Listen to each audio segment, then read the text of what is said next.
righty. Good morning, everybody. I think just to recap in the ball game here the other night, I was really impressed with our team in the way that we played for about three quarters. I thought the energy, the mental intensity, the way we took the field, not being affected by the crowd, and playing our brand, our style of football really showed through. And obviously there's some highlight plays in there. I mean, the most notable one to me, watching the replay of the game again is the interception we throw. Obviously not a great read and pass and all that, but the effort that our guys played with. And so many times we talk about effort, we think about maybe a guy who has minimal reps or a guy who just is on special teams. But when you watch that play and you think it's Jordan Whittington who misses a tackle, gets back up, comes all the way back 40 yards later and makes a tackle and punches it out.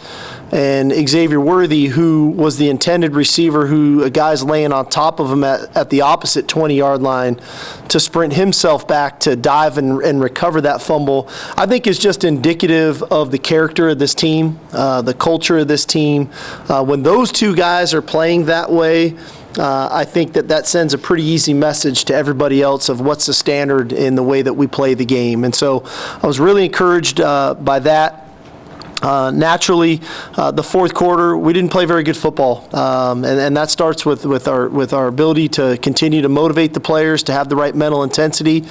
We had really poor tackling on defense and didn't leverage the ball very well when they were going to throw it. Naturally, I mean, they throw an 8-yard curl route and it goes for 42 yards. That should never happen. Those are things that didn't happen in the first half of the game. Obviously, offensively, one of the goals going into that game was to try to stay out of third and long, an area where we were in a ton of third and longs the previous week. The goal was to stay out of third and long, and to go 2 for 8 on third and 1 to 3 in the game is unacceptable. So that those two things, we couldn't sustain drives offensively. We were giving up chunk plays defensively. They were scoring quickly, and then we didn't operate very good on special teams. We didn't punt the ball like we've been punting all year. We didn't cover on our punt unit like we've accustomed to covering. We get an uncharacteristic, unsportsmanlike conduct penalty on the play that finishes out of bounds. So we did things out of character. And so we have to do a better job of keeping our mental intensity, our focus, and continuing to play the brand and style of football that got us that lead. And so for a team that has been so good in the fourth quarter all year, for us to get outscored 20-3 in the fourth quarter, A, I would say is out of character, and B, I would say is unacceptable. And so, clearly we addressed those things today with the team, and I think the team responded to it. They understood that. Naturally, we were able to sustain that drive at the end of the game and maintain the football. Tremendous play, obviously, there with Quinn and AD making an adjustment on the ball, but the protection was really good too. Cedric Baxter picking up the blitz, the interior offensive line picking up the pressure to give Quinn a clean pocket. Say from an offensive line perspective, this is 2 weeks in a row, no sacks, really clean game.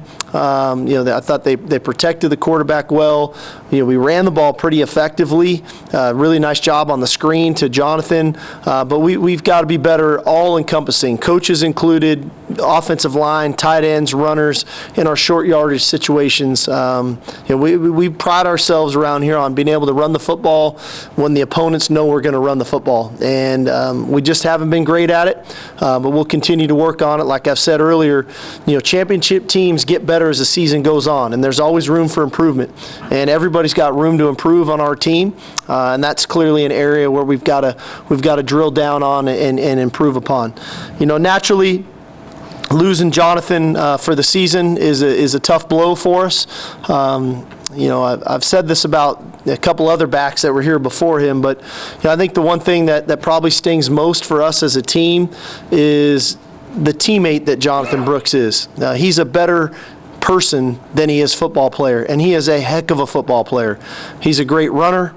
He can pass protect. He's a weapon out of the backfield catching the ball. So naturally, that creates a void. but that also creates opportunity. And so he'll be missed. He'll be with us, and we're going to support the heck out of him like we have in his entire time here, and I think he understands that. And I know those other backs are going to need his support, and that's where our culture's got to shine through. But obviously it creates opportunities, obviously, for C.J. Baxter, Jaden Blue, Keelan Robinson, Savion Red, and those guys are more than capable of doing a great job. So systematically, things will not change for us on that front, and we've got a lot of faith in those guys that they're going to perform at a high level. Naturally, like we've been saying all along, as far as this week's ball game, this is another Big 12 championship game for us. We put ourselves in this position over a month ago, and we've accepted the challenge, and I think our guys have responded to that. We understand we're gonna go into another hostile environment, Saturday night. And it's going to take all 70 players that we bring and coaches, to play as one, and to go play a good football team who has gotten better as the year has gone on. Obviously, a very well coached team. These guys do a great job of taking care of the ball on offense, creating turnovers on defense. I think they have 15 interceptions on the year, so the ball is going to play a big factor in this game. We've got to find a way to get it off of them. We got to take care of it on our end, and then we need to be efficient offensively with the number of possessions that could come out of this game. So a lot of work to do on a Monday, but again, a lot of respect for Iowa State, and we know it's going to take a great effort from us to try to come get a win. Thanks, Coach. We'll start with Anwar on the right. Hey, good morning, Coach. You've talked a lot about wanting to play a four-quarter game, and you've talked about that desire. When is the last time you think, or you were happy with saying you could say they played a four-quarter game, and what does it take to get back to that? I don't know. I'm more focused on how we're going to improve, and I don't know if I'm ever satisfied. I mean, I don't know. I've never met a coach who was satisfied after a game. There's always room to improve, and so to think we're going to go play a perfect game Saturday night, probably not going to happen. But I'm going to keep pushing our guys and be demanding of them to improve, and I'm going to be demanding of our coaches to improve. There's no time for us to sit back and accept it. And so I don't know when exactly that last time was. There's never been a game where I've gone in on a Monday morning and didn't have corrections to make, and so that's the challenge. Every week there's different things areas where we can improve as a team, and that this week that is of the utmost importance for us. Over here on the left, Danny. Steve, we've obviously seen a lot of CJ this season, but the other guys on the depth chart, the Jadens, the Savions, and a running back role, even Trey Wisner. What have you seen from those guys that makes you think that they can step up in this opportunity? No, I think that's fair. I think that we have, a little sample size on those guys from in-game. We've got a much bigger sample size from them from a practice perspective. I think one thing where we're fortunate, timing is pretty incredible in that CJ's really 100% healthy again, and I'd feel really uncomfortable if this would have happened a month ago, because Cedric was really struggling with his foot. For him to be healthy, I'm very confident in that. I think we've naturally seen over the last couple weeks, we've been kind of injecting Jaden Blue a little bit more into the offense, so I think his comfort level of playing, and he's had some carries. He had the long touchdown run versus BYU, where I think his comfort level will be there, and obviously he's playing a ton on special teams. I think obviously with Savion Red, we've incorporated him into our short yardage offense and the Wildcat stuff, so he's carried the ball at some critical moments of some games, and we've asked a lot of him, so I don't think the moment will be too big for him. And naturally the experience of Keelan, of just the player that he's been over time. And so, we feel comfortable that we have those four guys, that core of guys. It's Monday, and we're still working through the game plan of exactly how it'll all roll out, but we're comfortable with those guys going in the game and playing. In the middle, Eric. Steve, the pass defense the last 2 weeks, and also Houston as well, do you just make of that teams being down, and as a byproduct of that, teams are having to throw, or just what do you? I think it's probably a combination of things. I think in the first half the other night we gave up 98 yards passing, okay?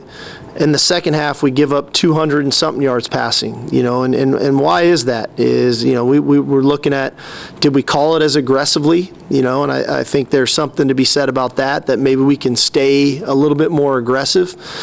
Two, are the players feeling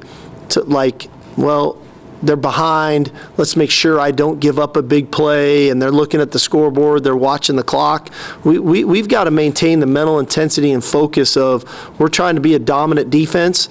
It's not about what's on the scoreboard, it's about playing that play in the most dominant manner. And I don't think there's a better example of a play, like I said, than the 8-yard curl route they throw. And we've got three of our pretty good defenders that are all trying to leverage the ball. We don't leverage the ball, and I don't know if we get him in flag football, and he runs down the middle of the field and jumps over the next guy, and we look like a shell of ourselves defensively of who we really are. And so, one, there's calling it aggressively. Two, there's playing it aggressively and playing fast and physical defense the way that the standard is. And the standard is the standard, and it's not what the scoreboard says or how much time's left on the clock.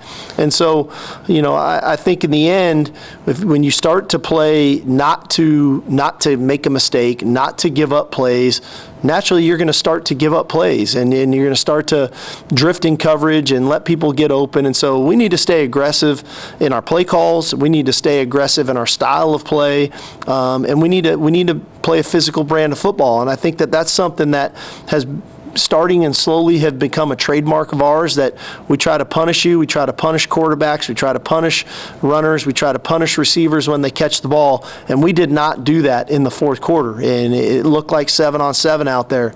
And too many times, even when we got a pass rush and we were affecting the quarterback, it was too easy of a throw and catch, and now we're trying to rally and play in space. We need to make tight quarters on people. We need to make contested catches and challenge catches and get tips and overthrows and get interceptions, and we just didn't do that in that second half. So we've got to get back to that.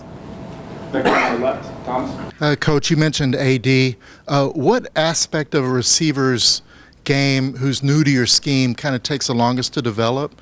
And how has AD progressed over the course of the season, if at all, if his role's changed? Yeah, no, I think where AD's, he came in ahead of the learning curve. He came from a very good system at Georgia, where, there it's a, NFL pro-style type offense, a lot of different, formations, motions, schemes, been in big games, and so it was very comfortable for him. Naturally, it's all the nuances within a scheme, right? It's splits, it's depth of routes and things of that nature. But he came in, like I said, ahead of the curve. It's not like he came from a completely different style of offense. The offense he came from was relatively similar to us, scheme-wise, pattern-wise, and things of that nature. So I just think he's grown, quite frankly, with his rapport with his teammates. I think he really, one thing about AD, I've been around a lot of receivers. We have the third down in the red area there in the first half, and he kind of runs a double move, and Quinn just misses him, and it falls incomplete, and we have to kick a field goal. And we kick the field goal, and I always try to go out and greet Bert and those guys, our operation for that.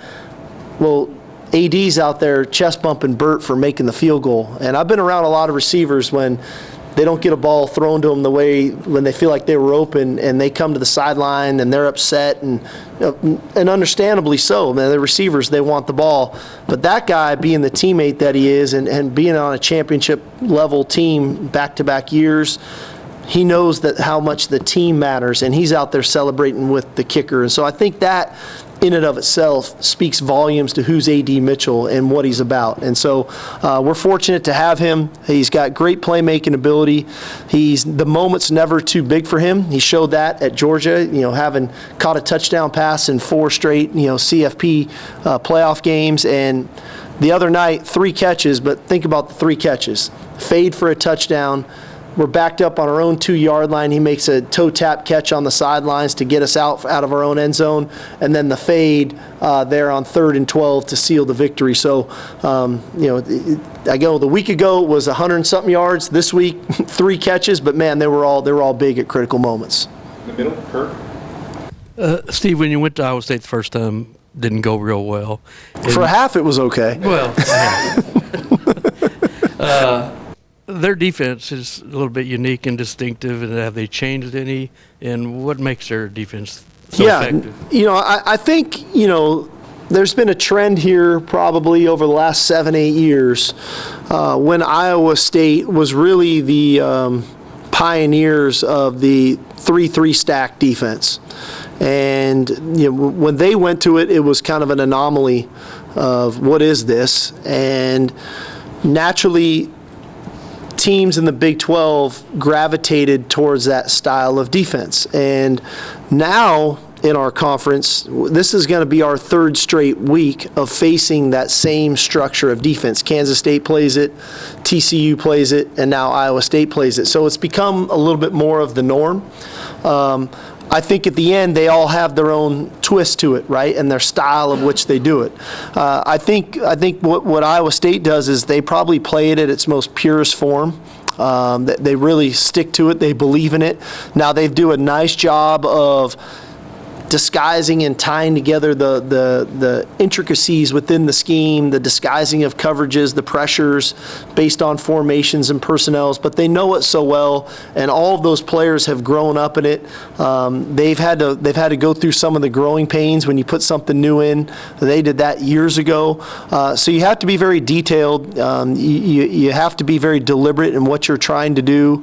Our players need to understand it, and then they need to understand that this isn't just what they do. They have a variety of things that come off of what they do. And so, like I said, they do a great job. I think they do a great job of playing complementary football. They believe in running the ball. They believe in a ball control style offense. And so, because they make you earn it offensively, and then they possess the ball on offense, they don't turn it over. They start to limit your possessions. And so you have to be really efficient offensively, and every possession you have to, there's real value in those possessions.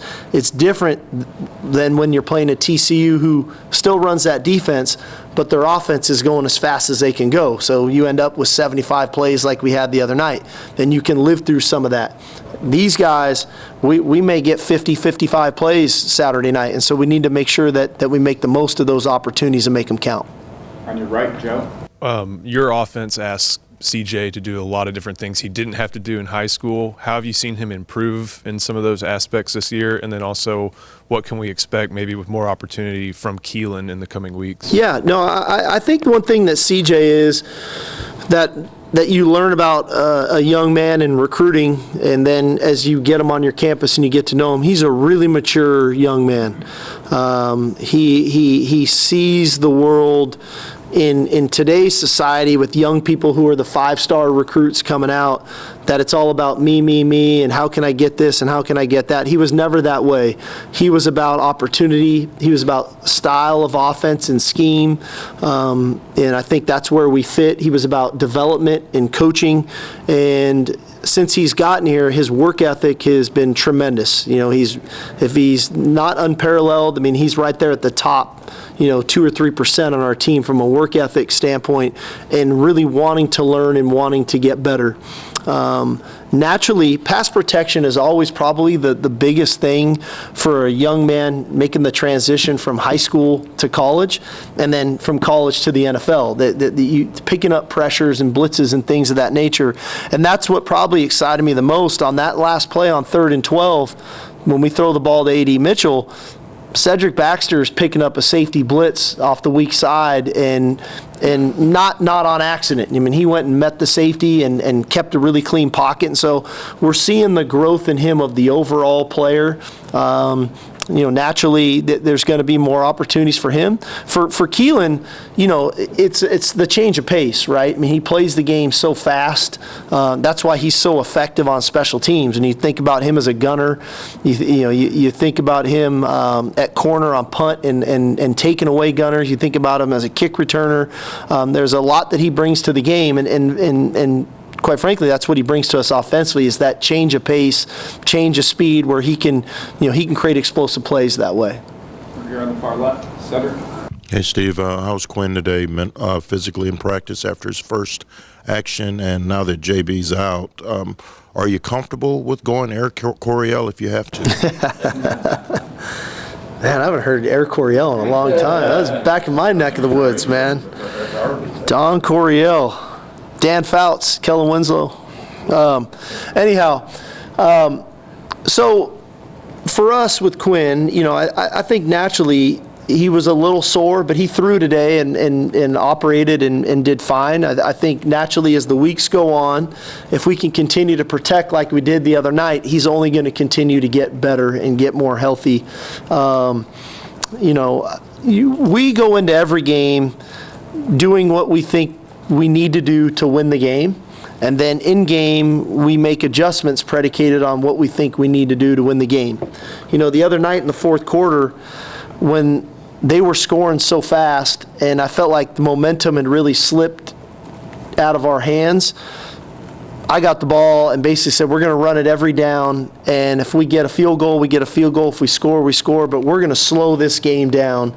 We're going to get momentum back on our side, and I knew how big that field goal was for us in that moment to make that thing, the two-score game that it became.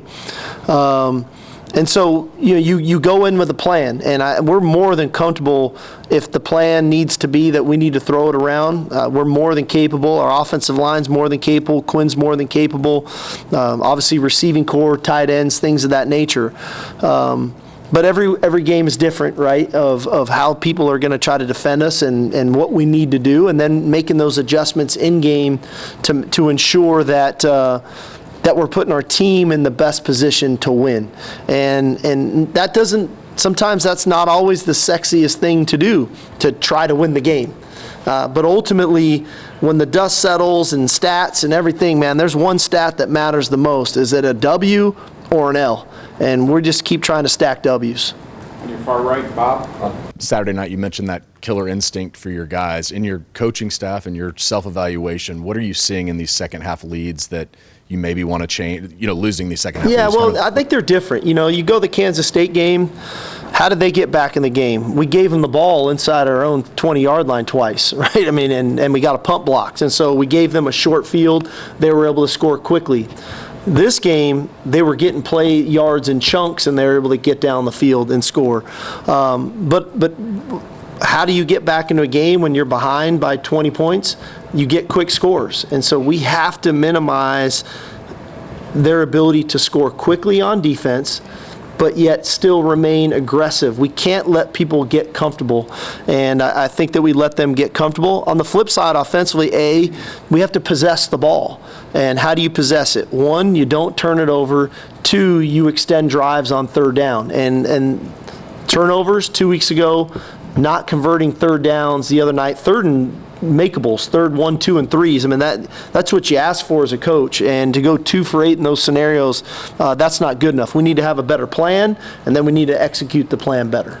Back in the middle by the cameras, Noah. Hey, Coach, on that same note of closing, Adonai after the game Saturday was saying it's not something you learn on Saturday, it's something you learn throughout the week in film and practice. Is that anything different now, and how do you kind of go about focusing on closing games here in the last 2 games? Well, I think that we try to have competitive practices. We try to put them in those scenarios, good-on-good type scenarios of making those plays, doing your job in competitive settings at critical moments. And then 2 is having a real understanding of the plan of what we're doing and why we're trying to do those specific things. But I do think us having those competitive settings in practice, the sudden changes, the third down competitions, the good-on-good team runs, the good-on-good 7-on-7 periods, allows our players to feel comfortable in those moments when we have to make the play. And like I said, 2 weeks ago, our defense was able to make those plays on 1st and goal from the 5 to stop them 4 straight downs. This week, it was the offense that had to make those plays to possess the ball and not give it back to TCU. So I do think the versatility of the team shines through, but I think a lot of that versatility gets built in practice, right? Those competitive settings and understanding that, this is why we practice the way we practice so that we're comfortable in that setting when when it presents itself. On your left, Ryan. Coach, you talked about Jordan Whittington a little bit after Saturday's win. Can you just talk about his leadership and passion still remaining, even though new guys like Adonai Mitchell have come in and maybe seen more production than him in previous years? Yeah, it's hard to quantify it. Jordan has been through a lot in his career here, and from injuries to position changes to 5 and 7 through a lot through last year of I've already graduated from the University of Texas. What do I do next? Do I go to the NFL? Do I come back? And I think he came back because he wanted to be part of a championship team. He wanted to walk out of here a champion, and he plays that way now. I don't think he is concerned or consumed with catches, and so many of his plays do not show up on a stat sheet. You can go to the touchdown run that Jonathan Brooks has at the end of the first half. Go watch him block the safety and the intent in which he blocks that safety to spring Jonathan on that touchdown. And so, as much as I'm sure he'd love to have 50 catches at this point of the season, he's doing so many things for the team that in all actuality, he's creating value for himself for his future. Because NFL organizations are watching this, that we're getting a player that is going to do everything at maximum effort on special teams, on offense. He's got a high football IQ. He's a great teammate, his work ethic. So in the end, I get it. The team is benefiting from who Jordan Whittington is right now, but he's benefiting from it too. He just hasn't reaped all of those rewards yet. So I think he does it the right way and for the right reasons, and what a role model he is for so many of our younger players on what it takes and what you need to bring every single day to be a great teammate. Two last ones on your left. Leah. Coach, Bert Auburn has connected on 49-yard field goals for 2 games in a row now. Has his consistency kind of impacted your decision-making on fourth down, being that this is a team that likes to go for it a lot on fourth down? I think it's always helpful to know, I think Bert's hit 11 in a row now from a field goal standpoint. And so that gives you a sense of comfort. When you think about, in that fourth quarter, when you want to make it a 2-score game, and okay, where's the line to gain? What do we need to get to? Similar to the week before, we had a third down, and what's the line to gain? And we try to get a good gauge of that in pregame warmups, depending on the wind and different things. And you have confidence when you hit that line to gain that, okay, now you can make the decision. What's in the best interest of the team? Where are we at? What's our comfort level defensively, offensively? How does it affect the score of the game in moving forward? And so, again, inside 50, we feel very comfortable with Bert, all things considering with wind and whatnot. And he gives me that confidence. It's been 2 straight years now where that guy has made really big kicks for us at critical moments in the fourth quarter of games that have given us opportunities. I can point to the Alabama game last year here. I can point to the Texas Tech game at the end last year to send that game to overtime. Obviously, some big kicks this year. So, I've got the utmost confidence in him and his ability to make those kicks in those moments. Last one in the middle, Roger. Sark, talked about championship games. It's kind of literal and figurative because of the way the standings are here. It's pretty amazing with 2 to go. Seems like everybody kind of has to win out to feel good about getting to Arlington. Yeah, no, I think then that's what an awesome time. This is the fun part, right? To be in the middle of November and be in a championship race.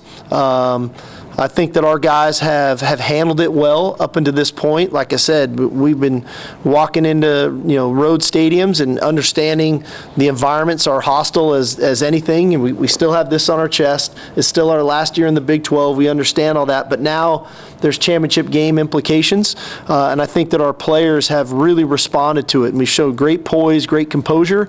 But this is exciting. This is why we get to do what we do, to be chasing a championship.